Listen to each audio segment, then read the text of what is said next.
Bismillahirrahmanirrahim. Assalamualaikum warahmatullahi wabarakatuh.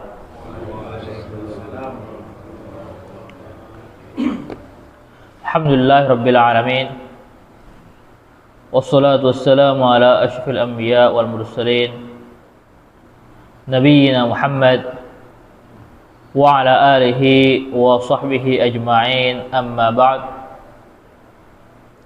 Alhamdulillah, segala puji bagi Allah Subhanahu wa ta'ala yang telah menganugerahkan kepada kita berbagai nikmat, baik nikmat duniawi maupun nikmat agama, yang mana ini jauh lebih penting, yang dengan segala nikmatnya kita masih diberi kesempatan untuk beribadah kepada Allah Subhanahu wa ta'ala dengan ibadah yang sangat mulia yang baru saja selesai kita lakukan, yaitu melakukan salat berjamaah. Dilanjutkan dengan ibadah lainnya yang juga sangat mulia, yaitu mempelajari ilmu agama di rumah-rumah Allah Subhanahu wa ta'ala. Salawat serta salam semoga senantiasa tercurahkan kepada junjungan kita Nabi besar Muhammad sallallahu alaihi wasallam, demikian pula keluarga dan para sahabatnya, serta mereka yang senantiasa berupaya untuk mengikuti jejak mereka hingga akhir zaman.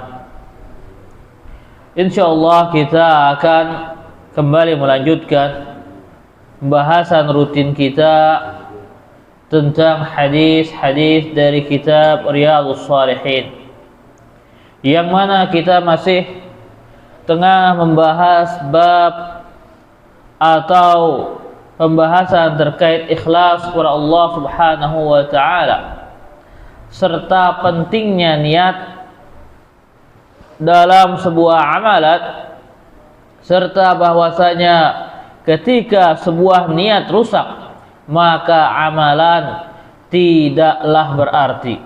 Sebaliknya, ketika niatnya yang baik, maka barulah amalan tersebut bernilai. Rasulullah atau dalam hadis-hadis yang sebelumnya kita telah menjelaskan beberapa bentuk dari ibadah yang mana tidak berguna andaikan niatnya tidak baik. Berikutnya Rasulullah SAW juga menjelaskan jenis ibadah yang lainnya dalam hadis yang akan kita baca saat ini, yaitu hadis an Abi Musa, dari sahabat Abu Musa al-Ash'ari radhiyallahu anhu. Abu Musa al-Ash'ari adalah seorang sahabat yang lebih dikenal dengan nama kunyahnya Abu Musa. Nama aslinya adalah Abdullah bin Qais radhiyallahu ta'ala anhu. Qala, ia berkata, su'ila Rasulullah sallallahu alaihi wasallam. Rasulullah sallallahu alaihi wasallam ditanya anir rajul, tentang seorang laki-laki, yuqatilu syaja'ah, yang mana ia berperang untuk menunjukkan keberaniannya. Kemudian juga yang kedua, wa yuqatilu hamiyah, ia berperang dalam rangka fanatik terhadap golongannya. Wa yuqatilu riya, tentang seorang yang berperang karena riya, yaitu agar dilihat oleh orang lain.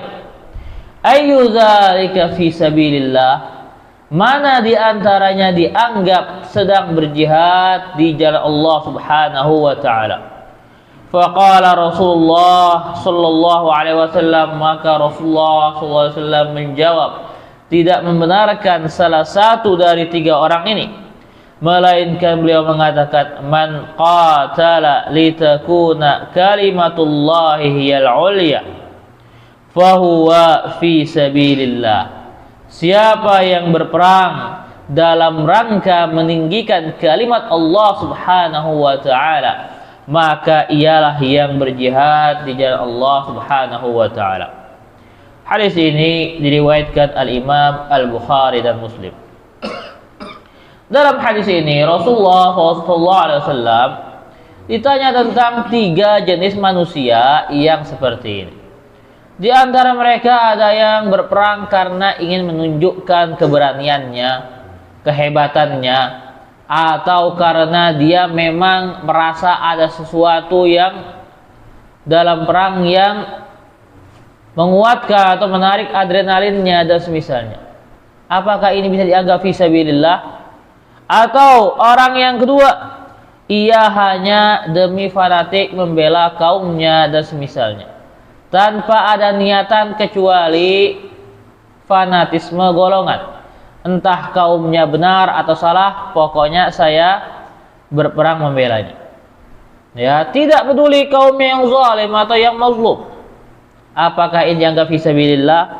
Atau yang ketiga, yang berperang riya agar terlihat, agar orang mengakui, agar orang menganggapnya sebagai orang yang dipercaya di medan, agar orang menganggapnya sebagai orang yang menonjol.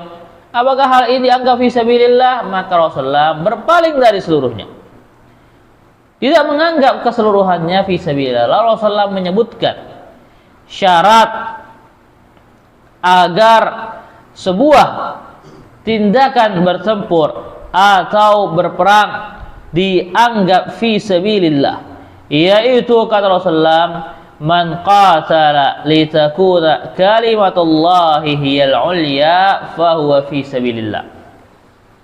Siapa yang berperang dalam rangka meninggikan kalimat Allah Subhanahu wa taala, fahuwa fi sabilillah.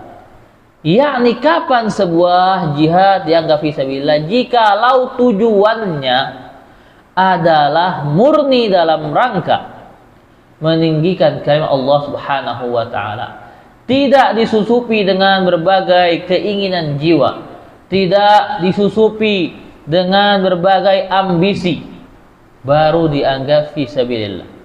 Oleh karena itu, dalam hadis lainnya Rasulullah SAW pernah menyebutkan, tuba, amat berbahagianya bagi seorang hamba yang mana ia berjihad di jalan Allah. Disebutkan oleh Rasulullah sifat orang ini, in kana fil hirasah kana fil hirasah. Kalau ia diperintahkan di bagian depan, maka siap dia di bagian depan. Kalau diperintahkan di bagian belakang, maka ia siap di bagian belakang. Kalau bahkan Rasulullah mengatakan orang ini adalah orang yang bahkan kalau meminta izin bertemu komandan mungkin tidak akan didengar. Kenapa? Karena dia tidak menonjol. Kalau disuruh A, ya dia A. Kalau disuruh B, ya dia B. Ini adalah sifat justru mereka yang beruntung dan mulia. Kenapa? Karena benar-benar dalam tindakannya tidak mengharapkan pujian dari manusia, tidak mengharapkan kedudukan di hadapan manusia. Dia hanya mengharapkan kedudukan di hadapan Allah Subhanahu wa taala. Kalau ia bisa lakukan dengan cara A, maka ia lakukan dengan cara A. Kalau ia bisa lakukan dengan cara B, maka ia lakukan dengan cara B. Dan hal ini juga menunjukkan kepada kita bukan hanya dalam medan jihad saja, artinya bukan dalam jihad berperang saja. Demikian pula dalam misalnya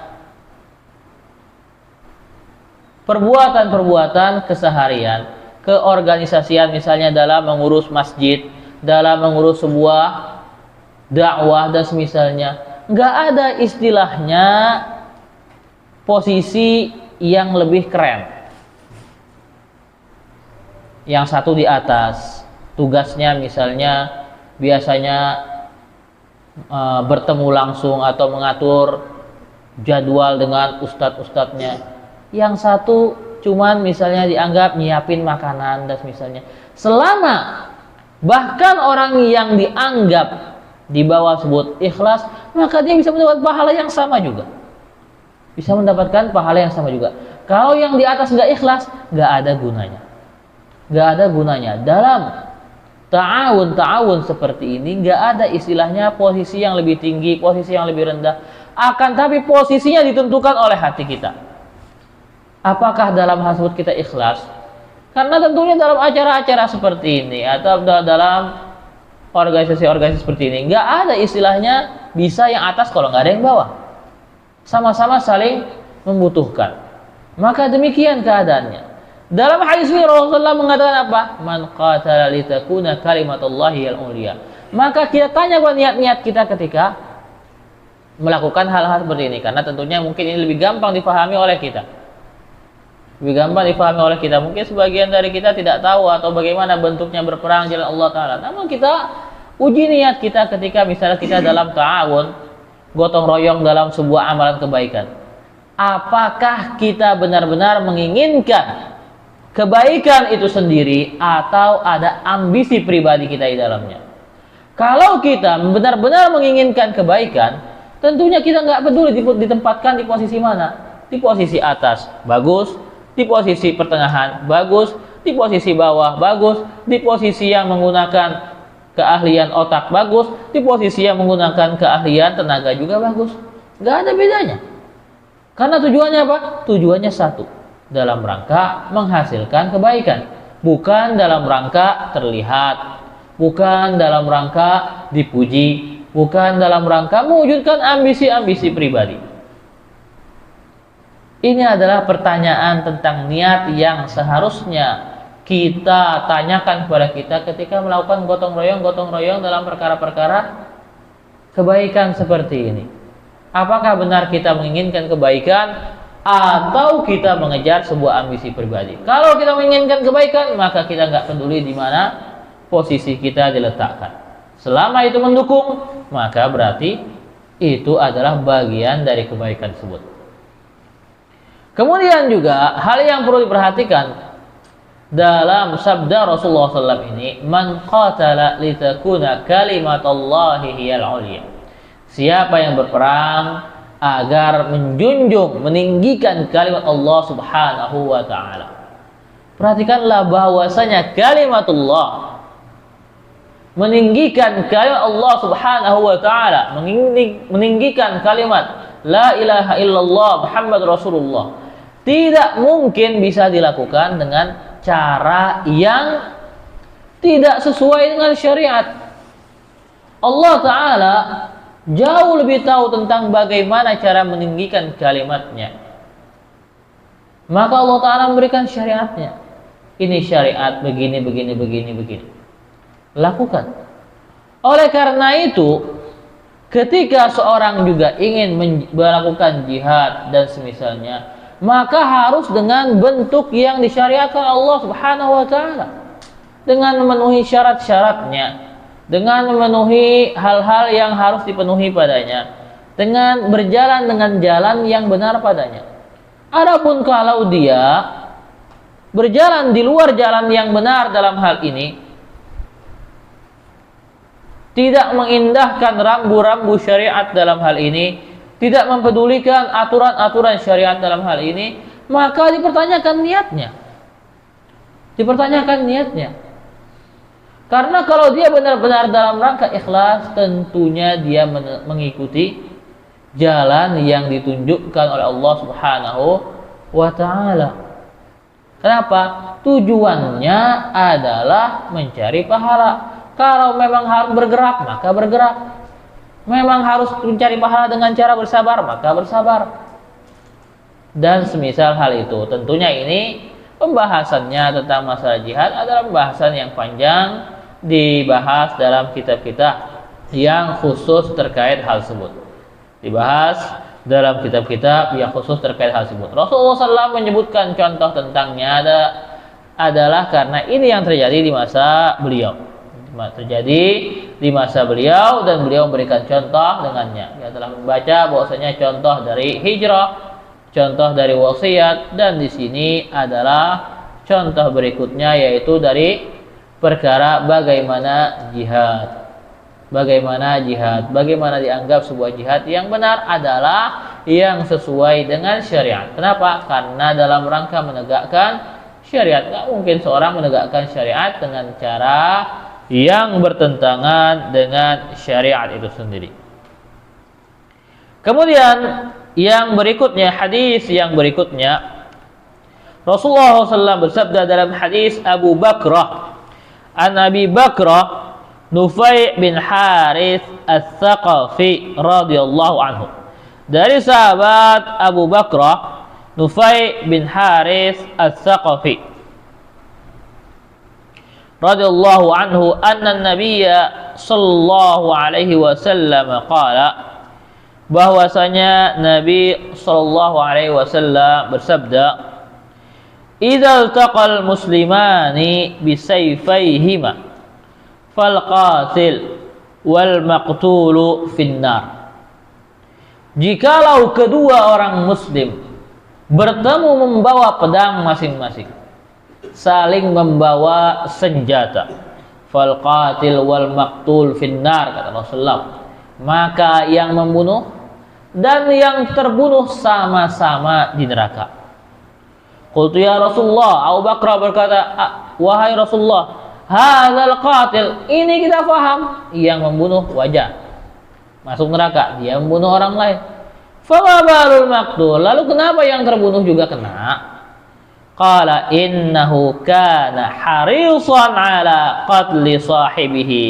Kata Rasulullah sallallahu alaihi wasallam, ia juga sebelumnya mencoba atau berniat untuk membunuh lawannya juga. Dalam hadis ini Rasulullah SAW mengatakan, idzal taqal muslimani bisayfayhima, jikalau dua orang muslim, artinya sama-sama muslim, sama-sama muslim, dia tahu lawannya adalah orang muslim juga, atau orang yang tidak diperbolehkan dibunuh dalam Islam. Ya, tidak semua orang kafir diperbolehkan dibunuh dalam Islam. Yang boleh hanyalah yang memiliki permusuhan dan peperangan dengan kaum muslimin. Nah, kalau ia bertemu dengan sesama muslim, ya, artinya kenapa di sini disebutkan tentang sesama muslim? Karena pembahasan berikutnya adalah masuk neraka. Ya, kalau pembahasan orang kafir enggak dibahas di sini. Ya, karena ini ingin membahas tentang bagaimana kesalahan dalam niat itu membawa pelakunya dalam mendapatkan azab meskipun nggak sempat melaksanakannya. Sini kata Rasulullah, ya, membawa kedua pedangnya, atau juga sama dengan membawa senjata-senjata yang lainnya, di mana dua-duanya saling menginginkan untuk membunuh lawannya, saling menginginkan kematian lawannya. Maka Rasulullah, fal qatil, yang menang, yang berhasil dapat dosa. Wal maqtul juga demikian, yang terbunuh dapat dosa. Dua-duanya kata Rasulullah di neraka. Dan ini ancaman yang keras bagi mereka yang melakukan pembunuhan kepada sesama muslim. Ancaman yang sangat keras bagi mereka yang menyentuh jiwa-jiwa yang terlarang untuk ditumpahkan, darah-darah yang terlarang untuk ditumpahkan. Allah Ta'ala firman, wa man yaqtul mu'minan muta'ammidan fajazaohu jahannam khalidan fiha wa ghadiballahu alaihi wa la'anahu wa adda lahu azaban 'azima. Dan siapa yang membunuh seorang mukmin dalam keadaan sengaja, maka balasannya adalah jahannam, yang mana ia berada kekal di sana. Allah murka kepadanya, melaknatnya, dan menyiapkan baginya azab yang pedih. Sebuah bentuk ancaman yang sangat besar bagi seorang yang menumpahkan darah seorang muslim tanpa alasan yang dibenarkan, tanpa alasan yang dibolehkan. Tentunya ini perlu perhatikan. Di masa sekarang terkadang orang karena satu atau dua masalah saja melakukan tindakan pembunuhan. Tentunya masalah-masalah alasan-alasan tidak kerap dianggap, tidak bisa kita akrab semuanya kita anggap sebagai sesuatu yang kecil, kadang sesuatu yang besar. Namun tetap tidak menjadikan al-qatl atau pembunuhan sebagai obatnya. Bukan sebagai obatnya, karena ia adalah dosa yang jauh lebih besar lagi. Dosa yang jauh lebih besar lagi. Bahkan dalam sebuah hadis Rasulullah SAW mengatakan bahwasanya seorang muslim masih dalam keadaan lapang. Artinya masih ada kesempatan taubat, masih ada kesempatan mudah dibukakan jalan-jalan taubat. Malam yusib daman haraman, selama ia belum menyentuh darah yang diharamkan, yakni melakukan pembunuhan. Dosanya sangat besar. Dosanya sangat besar dan ia bisa menyebabkan kerusakan yang sangat besar. Nah, ketika Rasulullah mengatakan demikian, pembunuhnya masuk neraka. Yang dibunuh gimana? Masuk neraka juga, kata Rasulullah. Maka Abu Bakar sahabat ketika itu merasa heran. Kalau pembunuhnya wajar, dia menumpahin darah. Kenapa yang korbannya juga kena juga? Kan dia udah jadi korban. Maka Rasulullah mengatakan, kana harisan ala qatli sahibi. Sebelumnya kan dia berusaha membunuh juga. Korban itu kan dia jadi korban setelah apa? Setelah gagal membunuh lawannya. Sebutkan dalam hadis ini, iltaqal muslimani bisayfayhima. Dua-duanya sama-sama bawa senjata, dua-duanya sama-sama rencana membunuh lawannya. Berbeda dengan kalau dia korban tanpa ada perlawanan darinya atau dalam keadaan tidak ada niat ia untuk membunuh lawannya. Ia sedang berada di rumahnya, di jalan atau tempat-tempat lain kemudian diserang. Maka ini tentunya nggak dibahas di sini. Ini adalah dua orang yang sama-sama berniat untuk saling melakukan pembunuhan. Maka Rasulullah mengatakan apa? Dua-duanya di neraka. Kenapa? Yang satu jelas karena melakukan pembunuhan. Yang satu lagi apa? Karena berniat melakukan pembunuhan. Kenapa ia tidak atau ia meskipun berniat ia tidak berhasil melakukannya, namun ia mendapatkan azabnya karena yang menghalanginya adalah kemampuannya. Gagal aja dia. Kalau misalnya berhasil, maka dia yang menjadi pembunuh. Maka kata Rasulullah, baik yang pembunuh maupun terbunuh, dua-duanya di neraka. Maka hadis ini menunjukkan tentang bahwasanya bagaimana suatu amalan dinilai dari niatnya. Yang satu memang melakukan, yang satu tidak kesampaian tapi sudah memiliki niat yang kuat untuk melakukannya, maka mendapatkan azab yang sama. Maka mendapatkan azab juga di neraka. Namun tentunya ini tidak termasuk orang yang membela diri. Tidak termasuk tentunya mereka yang membela diri. Karena orang yang bela diri tentunya tidak bermaksud untuk membunuh lawannya, tapi ia bermaksud mempertahankan dirinya. Ya, maka ada membela diri, maka suatu hal yang diperintahkan oleh Rasulullah SAW. Bahkan seorang yang mati ketika membela dirinya, maka ia dianggap syahid. Maka ia dianggap syahid. Kata Rasulullah, man qutila duna damihi fahuwa syahid. Siapa yang terbunuh karena membela dirinya, maka ia syahid. Wa man qutila duna ahlihi fahuwa syahid. Yang terbunuh karena membela keluarganya, maka ia syahid. Wa man qutila duna malihi fahuwa syahid. Yang terbunuh karena membela hartanya, maka ia syahid. Dalam sebuah hadis Rasulullah juga pernah ditanya, bagaimana kalau ada orang yang datang ingin mengambil harta, ingin mengambil nyawa dan semisalnya dari seorang. Maka Rasulullah melawan dia. Lawan. Kemudian kalau sahabat berkata lagi, bagaimana kalau dia membunuh saya? Maka kata Rasulullah, maka engkau kalau begitu syahid. Maka engkau kalau begitu syahid. Bagaimana kalau saya terpaksa? Sahabat sebut terpaksa membunuh dia, atau perlawanan saya menyebabkan dia meninggal.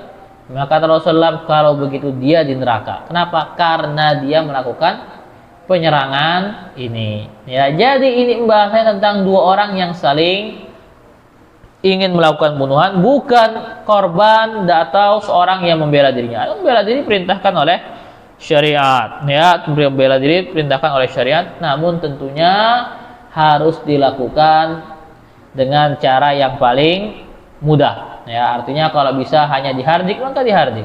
Kalau bisa hanya dipukul maka dipukul. Ya, jangan langsung kepada cara pembelaan diri yang paling berat. Dalam hadis ini juga menunjukkan besarnya dosa melakukan pembunuhan sebagaimana yang telah disebutkan tadi, dan bahwasanya ia adalah salah satu sebab menyebabkan seorang masuk ke dalam neraka. Menyebabkan seorang masuk ke dalam neraka. Demikian pula hadis ini menunjukkan tentang pentingnya perkara niat, dan bahwasanya seorang yang telah berniat suatu melakukan upaya untuknya namun gagal, maka ia tetap mendapat dosanya. Maka ia tetap mendapatkan dosanya. Insyaallah dua hadis ini yang akan kita baca dalam pertemuan kali ini. Hadis berikutnya akan kita baca dalam pertemuan berikutnya. Wallahu taala alam.